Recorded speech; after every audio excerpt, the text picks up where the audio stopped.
Before we begin, a warning.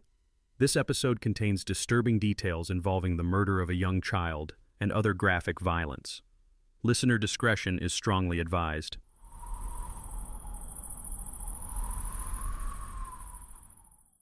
Medicine Hat, Alberta, a quiet prairie city where families left their doors unlocked and kids biked through empty streets after dinner, a place that wasn't supposed to make national headlines. But in April 2006, something unspeakable happened behind one of those doors. A father and mother stabbed to death in their basement, their young son murdered in his bed upstairs, and their 12-year-old daughter gone. At first, it looked like an abduction. Police feared she'd been taken by whoever had slaughtered her family. But as investigators followed the evidence, the story twisted into something far darker. Because Jasmine Richardson hadn't been kidnapped. She was part of it. What began as an online romance between a 12-year-old girl and a 23-year-old man would spiral into one of the most shocking family murders in Canadian history. This is Northern Dark, true Canadian crime. And tonight, we're telling the story of the Richardson Family Murders.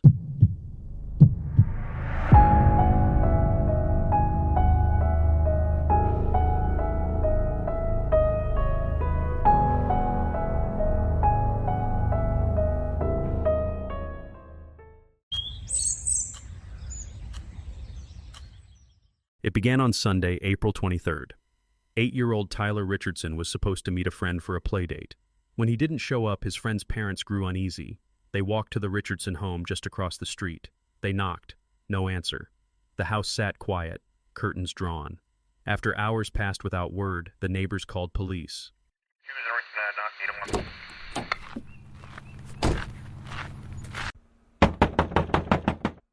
Officers entered through the front door. Inside, they stepped into a nightmare.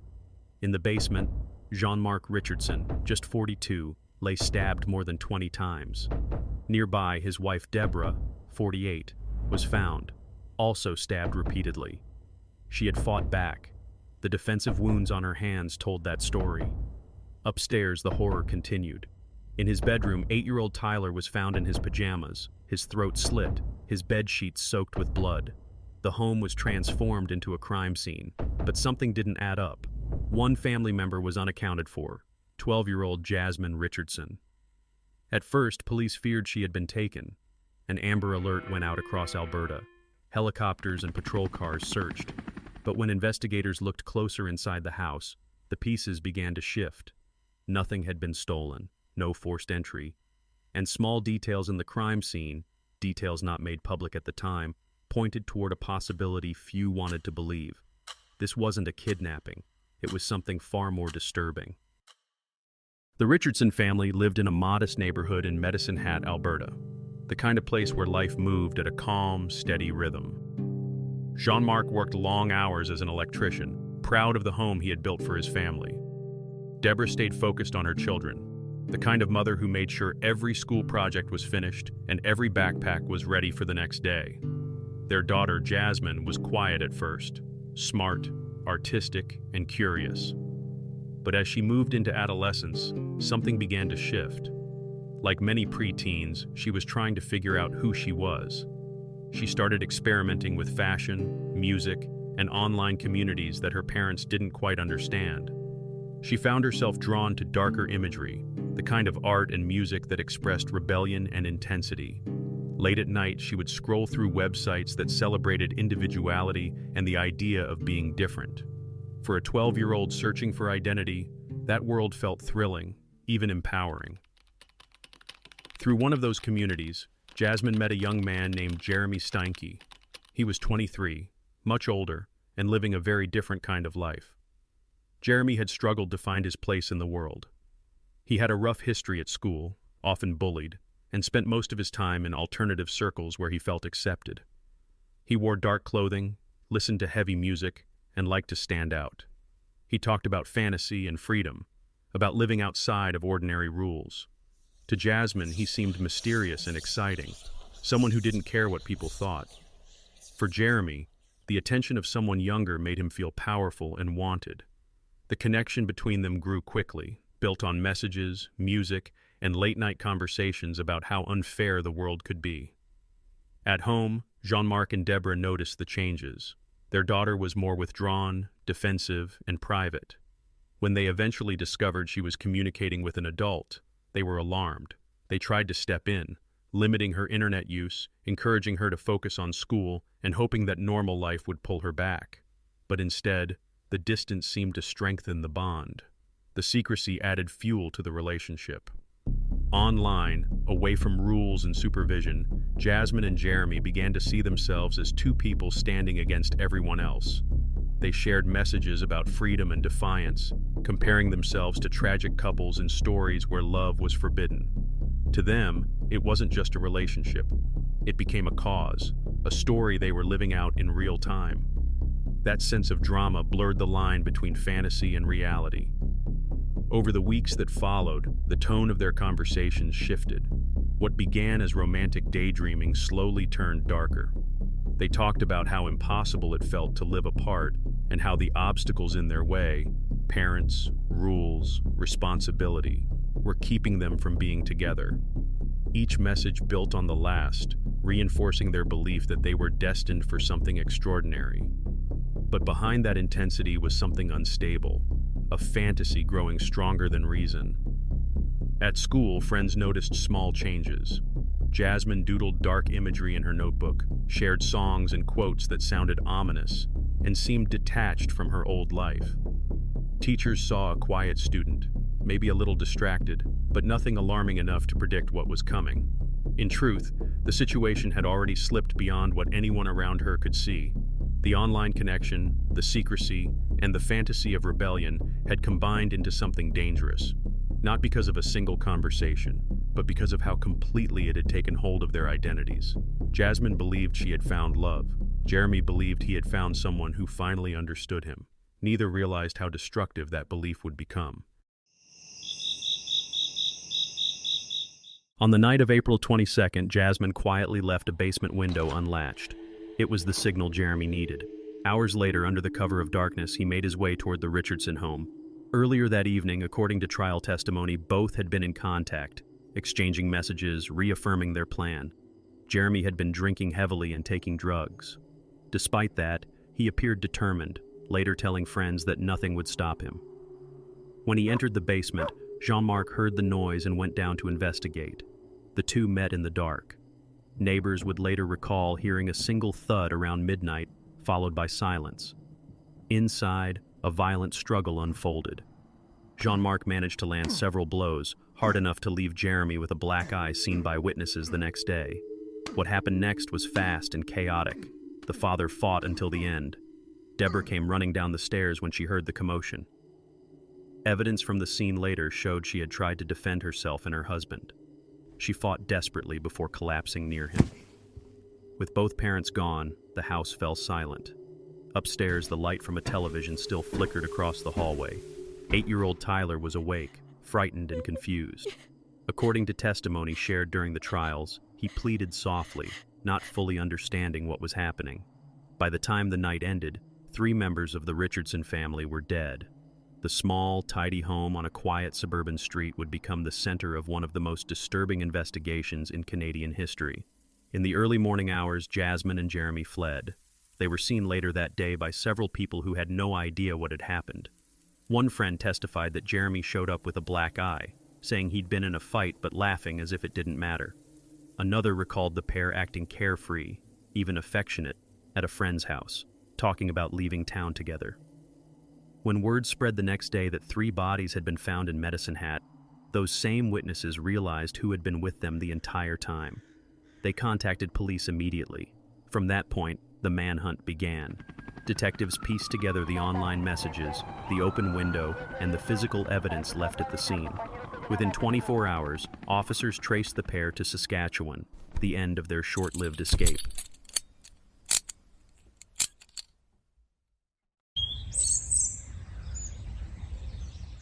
By the morning of April 23rd, the quiet neighborhood in Medicine Hat was swarming with police. Yellow tape wrapped around the Richardson home. Detectives moved carefully through every room, documenting evidence. The Amber Alert for 12-year-old Jasmine was still active. At first, investigators feared she had been kidnapped, taken by whoever had killed her family. But as the day went on, a different picture began to emerge. There were no signs of forced entry, no broken locks, no shattered glass, nothing stolen. It didn't look like a robbery or a random attack. It looked personal. Officers began examining Jasmine's bedroom. On her walls were drawings, dark, symbolic sketches that hinted at anger and rebellion.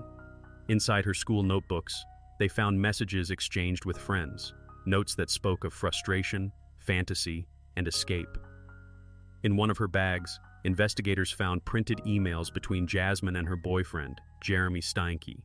The tone was emotional, dramatic, two people describing themselves as outcasts, united against the world. That discovery shifted the investigation in an instant. Jasmine was no longer viewed as a victim. She was now a suspect. The shift intensified when detectives began questioning friends of Jeremy. One after another, they came forward. They told police that Jeremy had spoken often about wanting to get rid of Jasmine's parents, that he described them as the barrier keeping them apart. A few friends said they dismissed it as bravado, the kind of dark talk that floated around their circle until the murders happened. Afterward, Jeremy bragged openly, saying what he'd done and what Jasmine had done. It was enough to confirm what investigators already suspected. This wasn't an abduction at all. It was a partnership in murder. Within 24 hours of the discovery, the investigation reached its breakthrough. Police traced phone records, online messages, and sightings from witnesses who reported seeing a pair matching their description traveling west. By that evening, the trail led to a small town just across the Saskatchewan border. Leader, a quiet community surrounded by open fields. Local RCMP officers were called in to assist. They found a truck parked behind a small house. Inside the cab, curled up together under a blanket, were Jeremy Steinke and Jasmine Richardson. The arrests were made without resistance. Witnesses at the scene described the moment as strangely calm, Jeremy smirking as if unfazed, Jasmine sitting silently beside him. In that moment, the missing 12-year-old who had been the focus of an Amber Alert was no longer seen as a kidnapped child. She was now accused of conspiring in the murders of her own family. In the days that followed, the case consumed headlines across Canada. The idea of a 12-year-old charged with 3 counts of first-degree murder was almost unthinkable. The trial that followed would reveal just how far the pair had gone and how deeply they believed in their twisted bond.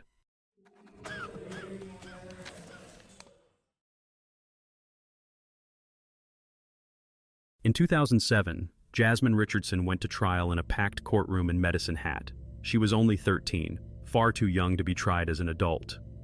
Reporters filled the gallery, their pens moving silently as the Crown outlined a case that had already shaken the country. Under Canada's Youth Criminal Justice Act, the maximum penalty she faced was 10 years, a sentence designed for rehabilitation, not lifelong punishment. Prosecutors argued that Jasmine had not only helped plan the murders, but had personally carried out her brother's killing. The evidence was overwhelming. Emails, journal entries, and drawings revealed violent fantasies that mirrored what happened inside the Richardson home.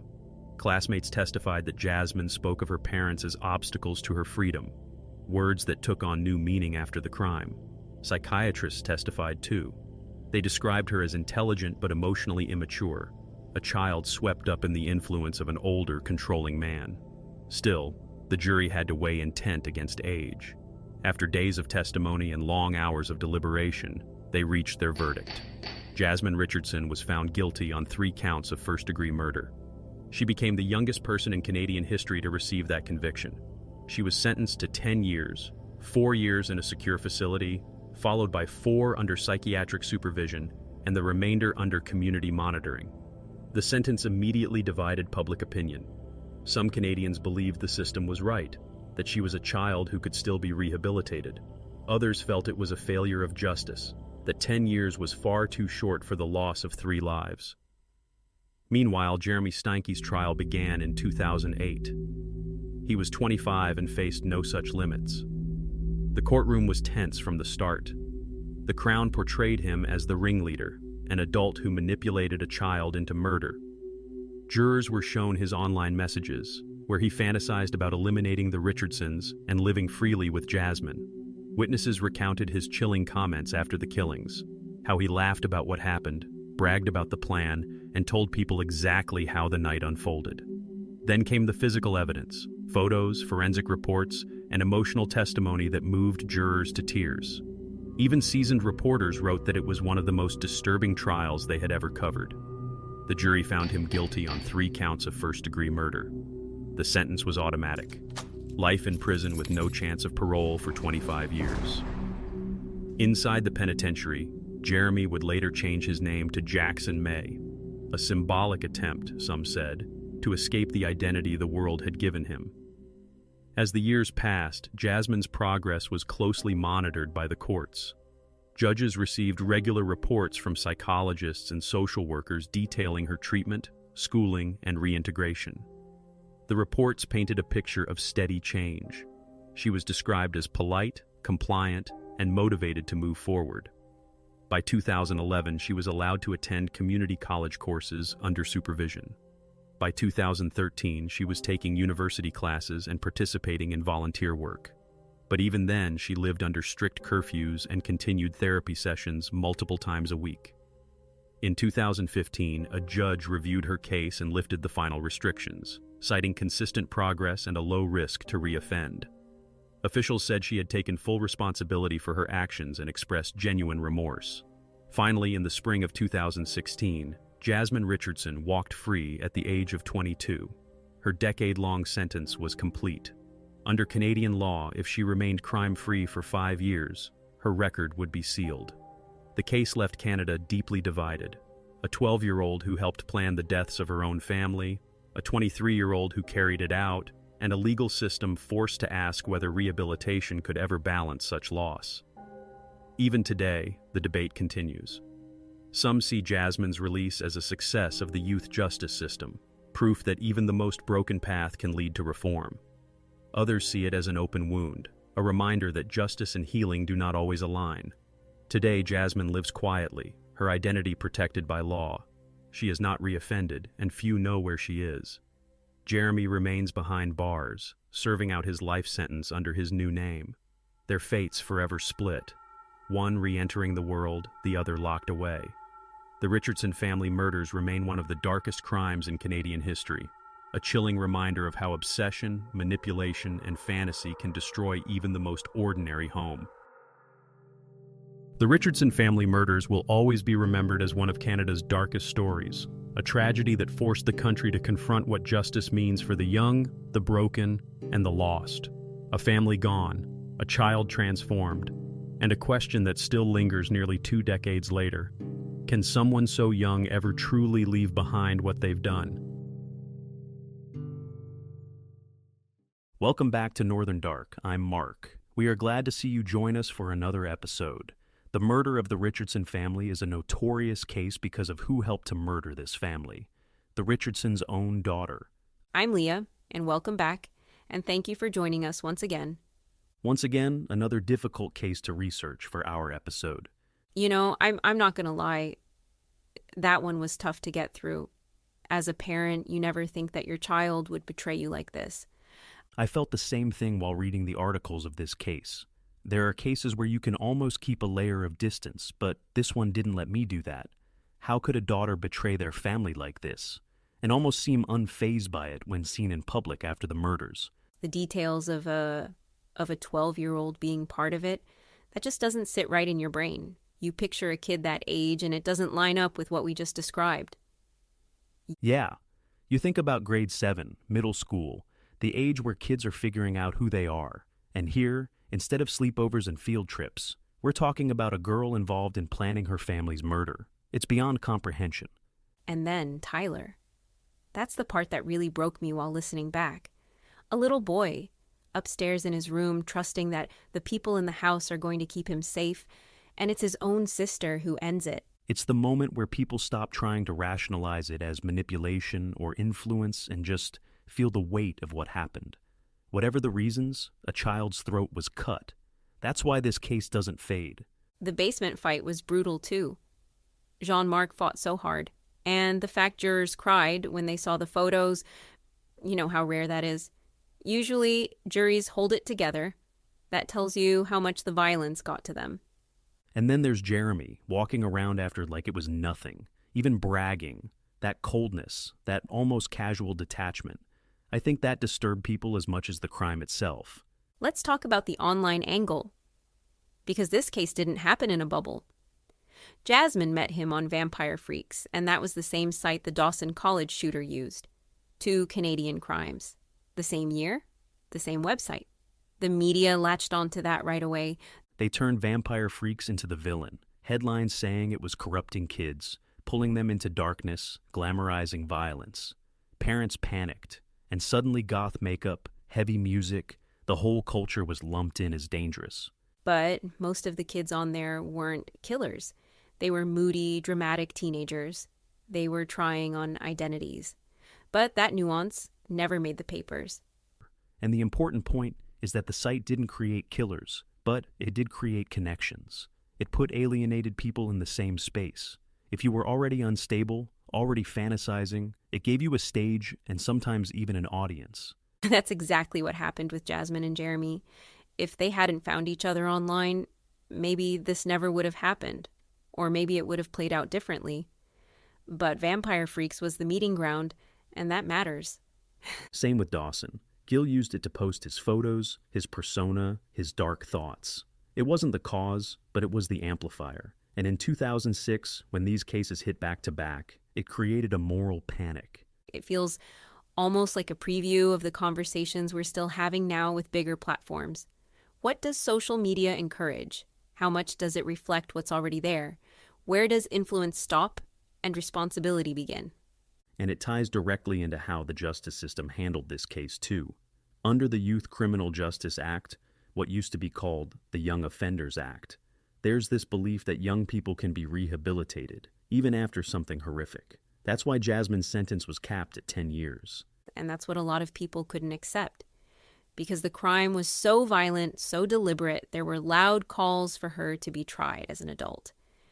The argument was simple. If someone can plan something like that, should they still get the protection of a youth sentence? It's a debate that never really went away. The Youth Criminal Justice Act was built on the idea of redemption, that a child's brain isn't finished developing. But when you see something like this, it challenges that belief. People want accountability that feels equal to the crime, not just potential for reform. And then you have the other side. Psychologists saying if you throw a 13-year-old into an adult prison, you're guaranteeing they'll never recover. It's that balance Canada's been struggling with for decades, punishment versus rehabilitation. And the irony is, her file can be sealed, her name legally protected. But in the age of the internet, anonymity doesn't really exist. You can delete court records, but you can't erase the headlines, the screenshots, the forums that keep reposting her story. Exactly. Once something's online, it's permanent. And in Jasmine's case, even if she's legally forgotten, she'll always be known. That's a kind of life sentence too, just in a different way. And that's what makes this case so haunting. Beyond the crime itself, it forces you to think about what happens when obsession, vulnerability, and the wrong connections collide. And I think that's the piece people should sit with. Not just this was a tragedy, but what it says about kids, the internet, and what warning signs we ignore. Exactly. If you've been listening, we'd love to know what part of this case struck you the hardest. Was it the family's discovery, the trial, or the way the internet shaped the whole thing? Share your thoughts, and don't forget, follow Northern Dark on YouTube, Apple, and anywhere you listen to your podcasts for more Canadian true crime. Thank you for joining us. See you next Monday. And until then, take care of each other.